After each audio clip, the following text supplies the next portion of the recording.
There is a version of Tom Cruise that lives inside our imagination, and it has never once aged. It runs, it climbs. It grips the side of a plane at 30,000 feet with nothing but its own hands and its own will. It does not slow down, it does not ask for help, it does not break. And for as long as most of us can remember, that version of him felt completely, undeniably real. For decades, that image was not just a character on a screen, it was a promise. A living, breathing, documented promise. Tom Cruise built his entire identity around one idea: that limits existed for other people. That the body was a machine and the machine could always go harder, faster, higher. That if the will was strong enough, biology simply had to obey, and the world believed him, completely. Because he kept proving it over and over again, film after film, decade after decade, stunt after stunt. Each one more dangerous than the last. Each one designed to say, "This is real, I am real." The mythology is earned, but something happened recently, something that most people almost missed, something small according to some, something that cannot be ignored according to others. A moment that slipped through the carefully constructed armor, a glimpse of something the cameras do not usually catch, something the machine does not usually allow the world to see. People noticed. And when people notice something about Tom Cruise, someone who has spent 40 years making sure that everything the public sees is deliberate, controlled, and intentional, it does not fade quietly. It lingers because men like Tom Cruise do not show vulnerability by accident, so the question stopped being just what happened. It became something heavier, something more uncomfortable. Whether this moment, quiet as it was, brief as it seemed, is the first visible crack in something that was always supposed to be unbreakable. And whether the story we have been told all these years was ever really about a man at all, or just about what we needed to believe. To truly understand why this moment landed the way it did, you have to go back. Not to last year, not to the last film. You have to go all the way back to the very beginning, to what Tom Cruise decided at a very young age that he was going to be, and to how completely, how ferociously he committed to that decision. He was born Thomas Cruise Mapother IV in 1962 in Syracuse, New York, and his childhood was not gentle. His father, by Cruise's own account, was a bully, a man who moved the family constantly, kept them unsettled, kept them in a low and quiet kind of fear. Tom struggled with dyslexia. School was a daily battle that he rarely won. He was the kind of child that systems overlook, the one sitting near the back, invisible, quietly drowning. But inside all of that instability, inside all of that uncertainty, something was forming. Something fierce and focused and almost frightening in its intensity. A need to prove not to the world first but to himself that he was more than what his circumstances were telling him he was. He found acting almost by accident, a high school play, a small part. Something unremarkable on paper, but something shifted in him the moment he stood in front of people and became someone else, someone stronger, someone in control. Something about that experience spoke directly to whatever was burning inside him, and it never stopped speaking. He moved to New York at 18. He arrived hungry in ways that went far beyond the usual ambition of a young man chasing a dream. He was trying to outrun something real, and he was fast. By 21, he had risky business. By the time Top Gun arrived, the world thought it understood what it was seeing: a beautiful face, a charming smile, another Hollywood product built for the moment and gone just as quickly. It was wrong, so completely wrong. What Tom Cruise was quietly building, with extraordinary discipline and focus, was a persona so controlled, so relentlessly maintained, that it would eventually stop being a persona at all. It would become the man. He did not just play action heroes. He became the philosophy that lives underneath them. The belief that willpower alone can override biology, override fear, override time itself, override gravity. He trained harder than everyone around him. He insisted on doing his own stunts when studios begged him, sometimes on their knees, not to. He ran in every single film, that famous Cruise run, arms pumping, jaw set, every muscle saying forward, not because directors asked for it, but because it communicated something essential about the story he needed people to believe about him. Unstoppable, that was the word, that was always the word, and for a breathtakingly long time it worked. So when something cracked that image, even slightly, even gently, the silence that followed felt enormous. Because with Tom Cruise, silence is never empty. And unusual in his world always means something is being carefully managed. Hollywood has always had a complicated, sometimes cruel relationship with time. Some actors surrender to it with grace. Some fight it quietly behind closed doors, through careful choices and private routines. Some fight it loudly, with surgeries and stylists and roles that keep them safely inside a younger version of themselves, like a room they refuse to leave. Tom Cruise never seemed to fight time at all, because he never seemed to acknowledge, not even for a moment, that it applied to him. In 2023, at 60 years old, he was still running across rooftops in foreign cities. Still performing a motorcycle jump off a cliff edge for Mission Impossible: Dead Reckoning, a sequence he had practiced hundreds of times before a single camera rolled. The footage of those rehearsals spread across the internet with a kind of electricity that was rare even by his standards. People were not watching with concern. They were watching with something closer to reverence. They were not worried, they were in awe. And that is the genuinely strange thing about the Tom Cruise mythology, when you step back and really look at it. It never triggered the anxieties that usually come with watching someone age in public. Where other celebrities attract commentary about how they look, how they move, whether they still belong, Cruise floated above all of it, effortlessly, year after year, film after film. Each new Mission Impossible arrived like a public declaration. Still here, still running, still real. The people who worked beside him spoke about him in terms that bordered on reverent.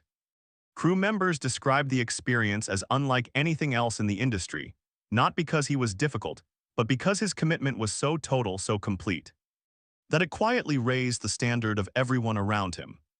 He arrived first, he stayed last. He knew every line, every camera angle, every technical detail of every stunt being prepared. He made the extraordinary feel like it was simply the minimum. That image of a man who had decided, somewhere deep inside himself, that decline was simply not a variable, became something bigger than a brand. It became a cultural phenomenon. Articles explored his diet, his sleep, his training. People genuinely wanted to know the formula, as if the discipline that lived inside Tom Cruise was something transferable. Something you could learn or borrow or replicate, but the answer was never really about the body. It was about the mind. About a particular and very specific kind of psychological intensity that most people do not possess. And that, once you begin to understand it clearly, starts to look less like a gift and more like a coping mechanism. Less like strength and more like armor. The world, though, was not asking those questions.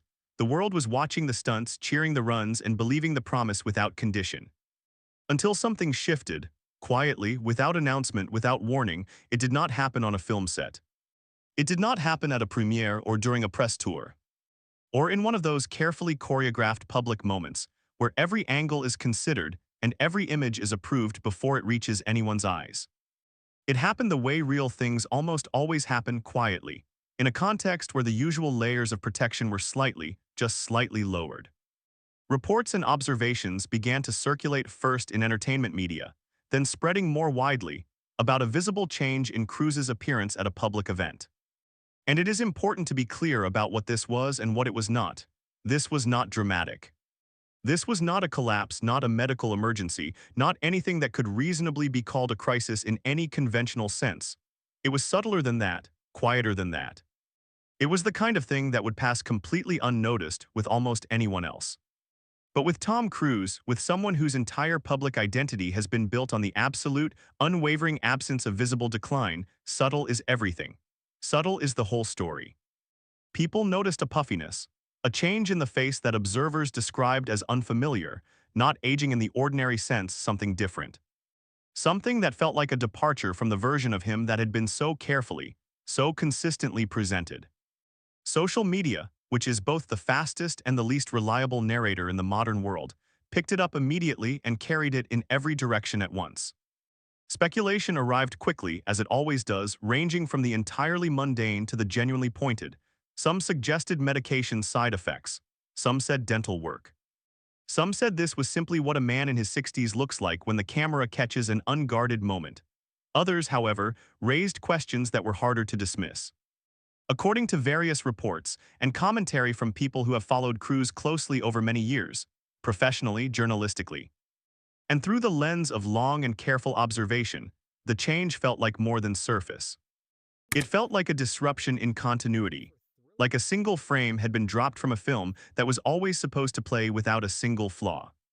What made it particularly striking was not the observation itself, it was the response to it, or rather the complete and deliberate absence of one, no statement, no carefully worded clarification. No comment from a representative, Just silence, deep, considered intentional silence from one of the most tightly managed celebrity operations in the history of the entertainment industry. And silence from that camp does not mean nothing happened. It means someone looked at the situation and decided that explaining it would cost more than staying quiet.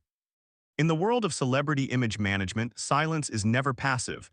It is always a choice, a deliberate, calculated one.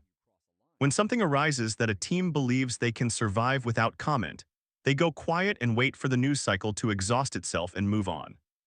When something arises that is harder to explain, something where any explanation would only draw more attention to the very thing they want people to stop thinking about, they go quiet and hope the noise dissolves before anyone looks too closely.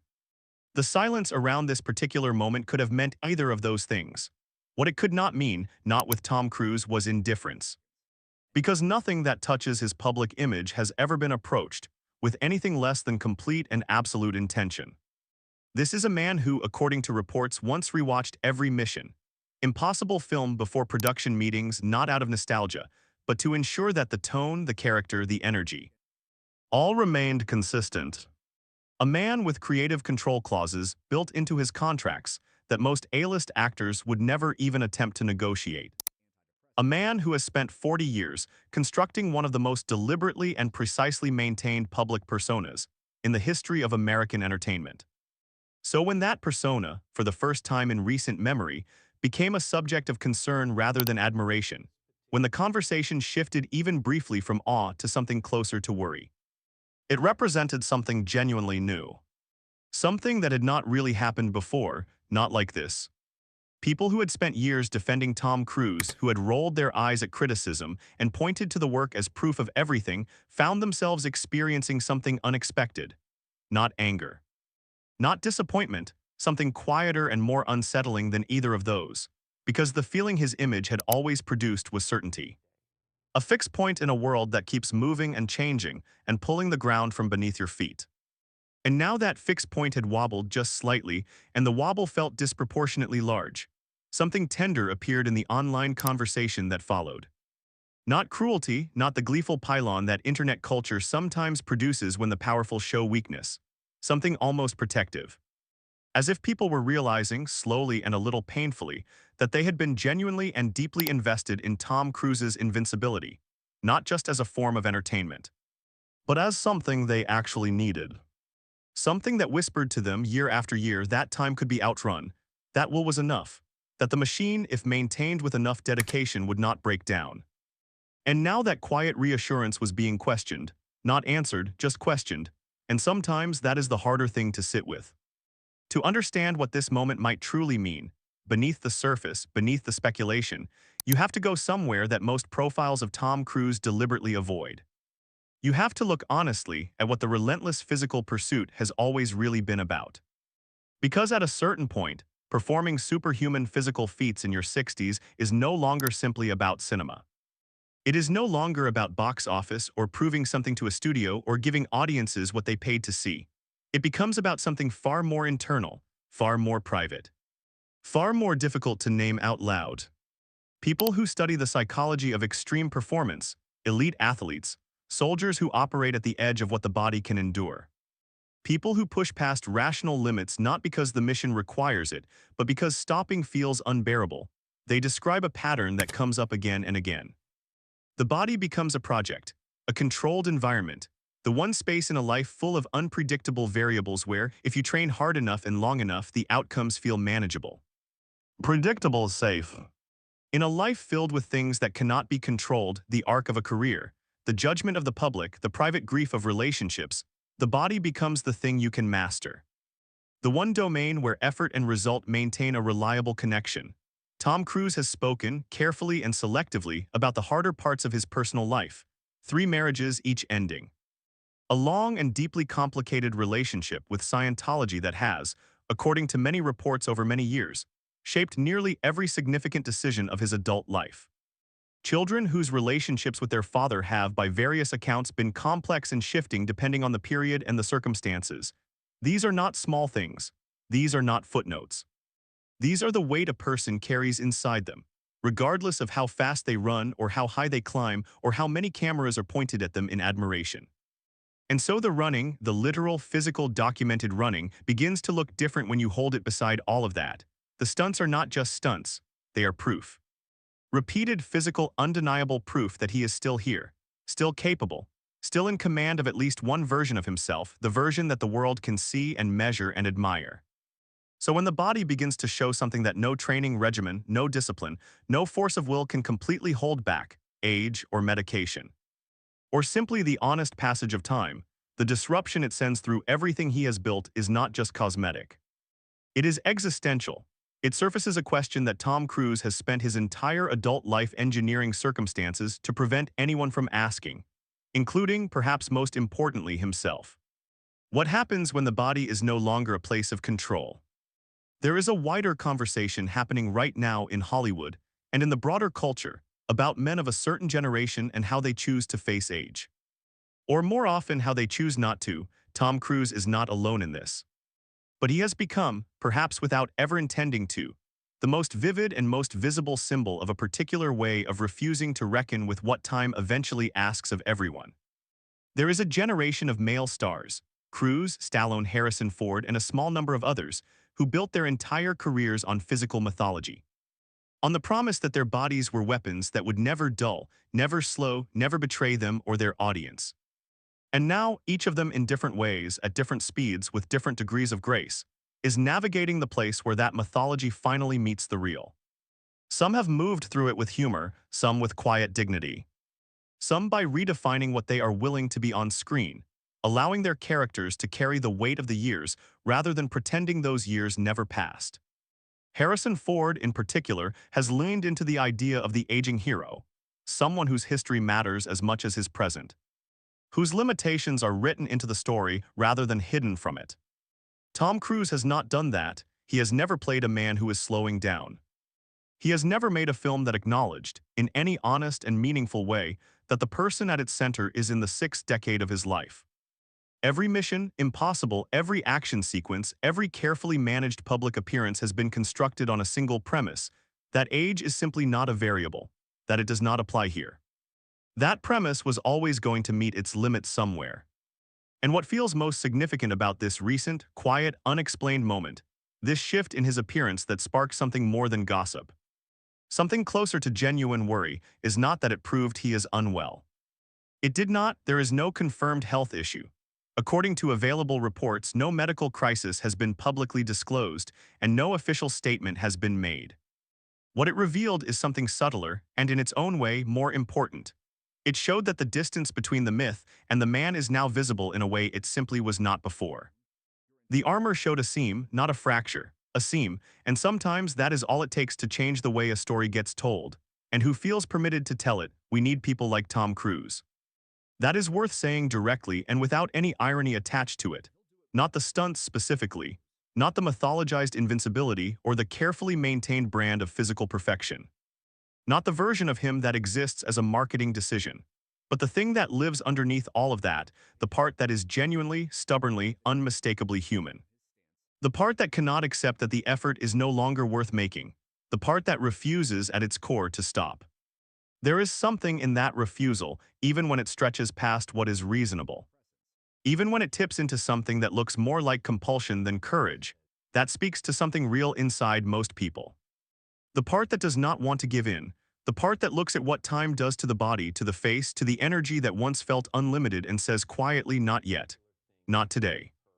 The part that laces up and runs, not because it believes it will win in the end, but because stopping feels like a different and more immediate kind of loss. Most people feel that.